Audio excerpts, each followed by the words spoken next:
Hey everyone, so for today's movie review, I'm going to be reviewing the film The Age of Adaline. It is a film that stars Blake Lively, Harrison Ford, and Ellen Burstyn.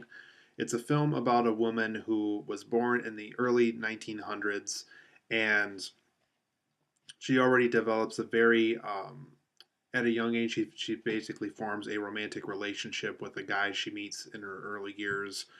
And there's basically a series of events that happen, and she is driving in a forest late at night and it's snowing and it's hard to see in this forest. And through once again another series of events, this woman whose name is Adaline, played by Blake Lively, gets in a car crash and something happens to her while she's in the water of this car crash. There's lightning bolts that hit the water. There's a series of hypothermia things that happen to her that basically through these weird little scientific organism things allow her to live forever and stay the same age that she currently was before the accident for several decades to come.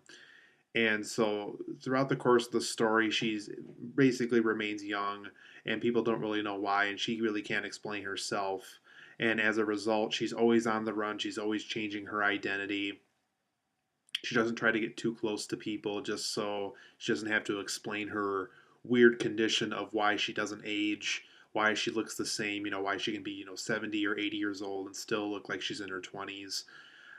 She takes on different jobs. She basically does whatever she can to make sure that she stays away from people and that she only remains close to people like her daughter or family and things of that nature.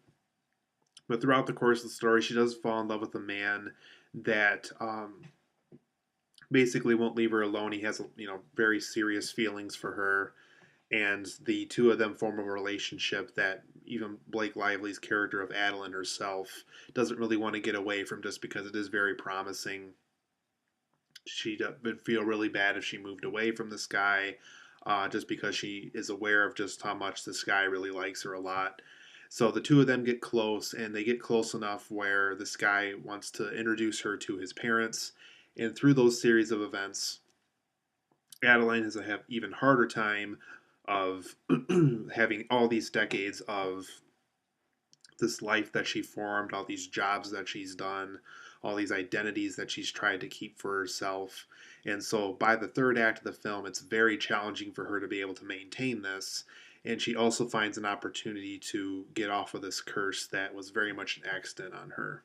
So I really enjoyed this film, you guys. It was very surprising. It was a very interesting concept for me for a film. We've gotten films like Tuck Everlasting and Bicentennial Man, and I guess even The Curious Case of Benjamin Button can be referenced here. All three of those films, definitely, I saw little trinkles of in the plot of this movie. We get somebody who lives forever, sees people who are close to her pass away before her. All these things like in those stories I just mentioned, we've seen before, but somehow Age of Adeline manages to stay fresh in its own unique way. Though I really can't say it's original, it manages to stay fresh and unique the entire course of the film. So for my positives and negatives of Age of Adeline, Harrison Ford's in this movie, and I really can't say who he is just because it might go into spoiler territory. But all I'm going to tell you is that he is connected to Blake Lively's past as the Adaline character, and it's a very much an Oscar-worthy performance. I really think that this is one of the best performances we've seen from Harrison Ford in a long time. And I'm not just saying that; I really do mean it. There was a lot of times in this movie where I felt like he had a huge past connection with this Adaline character. I really got a sense that this character's been around for a long time and knows a lot of people and knows the Adaline character. And I really couldn't have asked for a better performance from Harrison Ford. He really knocks it out of the park here. So, huge thumbs up. Definitely, probably one of the best things about this movie. Harrison Ford's really good in the movie. The film really plays off of how eternity can be a curse, how it really is kind of a tragic thing to happen to somebody, how they always have to see family members die and see friends die and see people who they get close to die way before they do. And the film really plays off of kind of how that can haunt somebody if they had the same case that Adeline had in the movie. The film also makes the character of Adeline very interesting and mysterious. I like how she's very knowledgeable. She knows a lot about history.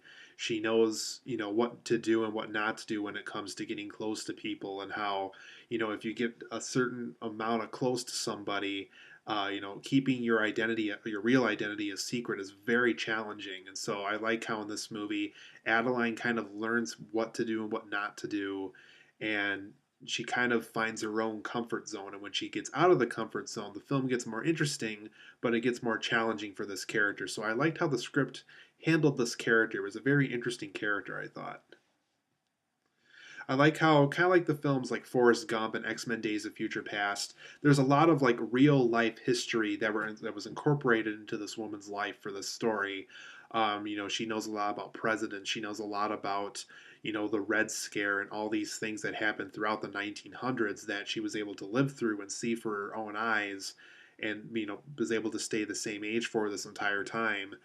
It was just kind of really interesting to see just how knowledgeable she was, and how she was probably 60 or 70 years old at certain points in the movie, but was still able to live like a 20-year old or a 30-year old, and see all this history go down throughout the course of time. And just I really liked what they did here. Age of Adaline also has a very contemporary feeling.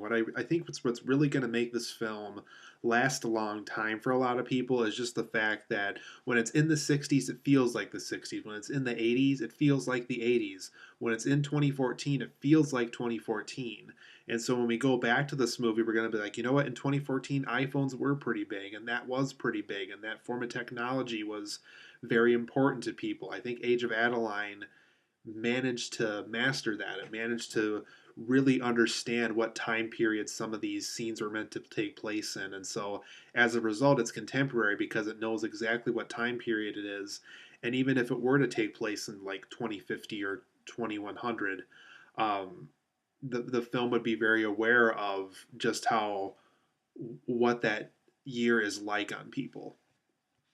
But for my negatives of Age of Adaline, I do have some small nitpicks. These aren't really huge complaints, but as far as just negatives go, these are just a few things I think the film could have possibly worked on as a script. I thought that the film had a weak understanding of science. How Adaline managed to gain this eternity curse was a little hokey. I thought the science behind it really didn't make a lot of sense. And it was brought up more than once, too. I think there's about two or three times in the movie where they brought up how she was able to do this. And whenever they tried to explain it, it felt more ludicrous each time. So I thought the understanding of science in this film was pretty weak. So I thought they could have either looked into the science of how this could have happened more or something, because what they did here was a little bit ludicrous. There's some small plot structure and setting issues in the movie. And what I mean by that is there's a lot of times in the movie where, because it does jump back in time or it does flash back to an early point in Adeline's life, it's never quite clear at some points what year that's in. Was Adeline, was this before she had the curse? Was she have the curse already? Was this something that led up to that crash that she had to get the curse? So there's a lot of scenes in here where it's never quite clear what time and place we're looking at. Like I said, there's a few little plot structure things every once in a while that could have been better, that I think would have made Age of Adeline an even better movie. And at times, too, for those who've seen a lot of romance films, there is a lot of formula elements in this movie. So, of course, the person, they're going to be happy in the end. And of course, this important character is not going to die like you think they are. And of course, this really tragic thing that could have happened doesn't happen. And so it definitely has, kind of the Hollywood happy ending a little bit to it. But I think it's appropriate for what they're doing here. It does make sense as to how they ended it the way that they did. But like I said, as soon as they try to talk about the science behind certain things, that's when the film got a little bit goofy. So as for how I felt about the film and how I think other people are going to feel about the film, um, Age of Adaline for me is going to get an 8.5 out of 10. I think it's a very good film. I think it's, a good date movie or a good Redbox rental, or a good theatrical experience if you really like the concept like I do. And like I said, Harrison Ford really gave a great performance here. I'm not joking. He really gave a terrific performance in the movie. So if you're interested by the concept, if you like the idea of people living forever and the film kind of playing off of how eternity can be a curse, give Ada Adeline a try. I think it's a pretty good movie. Um, I don't think it's going to be like the best film of the year or anything, but I think a lot of people who like me were interested in the concept is going to have a lot of fun with the movie. So 8.5 out of 10 for me. Be sure to see Age of Adeline. I recommend it.